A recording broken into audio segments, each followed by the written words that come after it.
Dream ಏನಿತ್ತಂಕಲ್ಲ ನೀವು ಚಿಕ್ಕವರಿದ್ದಾಗ ಒಂದು ಡ್ರೀಮ್ ಇರುತ್ತಲ್ಲ ಅಂಕಲ್ ನಿಮ್ಮ ಕಡೆ ಕನಸಿರುತ್ತಲ್ಲ ಒಂದು ಇದು ಮಾಡ್ಬೇಕಂತೇಳಿ ಮುಂಚೆಯಿಂದ ನಾವು ಬಂದಿದ್ದೀವಿ, ಮುಂಚೆಯಿಂದ ದುಡಿಬೇಕಷ್ಟೇ ಬಂದಿದ್ದೀರಾ?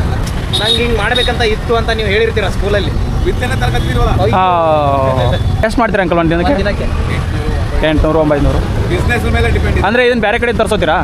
ಹಾಂ ಹಾಂ ಹಾಂ ನೀವೇ ಅಲ್ಲ ಒಂದು ದಿನಕ್ಕೆ 800 900. ನೀವು ಪ್ರಾಪರ್ ಬೆಂಗಳೂರದವರಾ? ಇಲ್ಲ, ಹಾಂ ಮೈಸೂರು. ಓಕೆ, ಸಾಕಾಗುತ್ತೆ ಅಂಕಲ್ ಸ್ಯಾಲ್ರಿ ಇದು?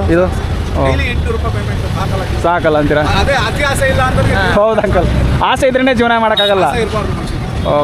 ಆಸೆಯೇ ದುಃಖಕ್ಕೆ ಮೂಲ, ಅಸೂಯೆ ಒಳ್ಳೆಯದಲ್ಲ. ಓಕೆ ಓಕೆ ಓಕೆ ಆಸೆ ಇರಬೇಕು, ಆಸೆನೂ ಇರಬಾರ್ದು.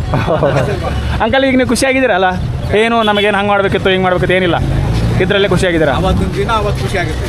ಓಕೆ, ನಾಳೆಗೆ ನಿನ್ನೆ ಚಿಂತೆ ನೆನ್ನೆಗೆ, ನಾಳೆದು ನಾಳೆಗೆ, ಇವತ್ತು ನೆಟ್ಟಾಗಿರೋಣ. Thanks uncle ಮಾತಾಡಿದ್ದಕ್ಕೆ.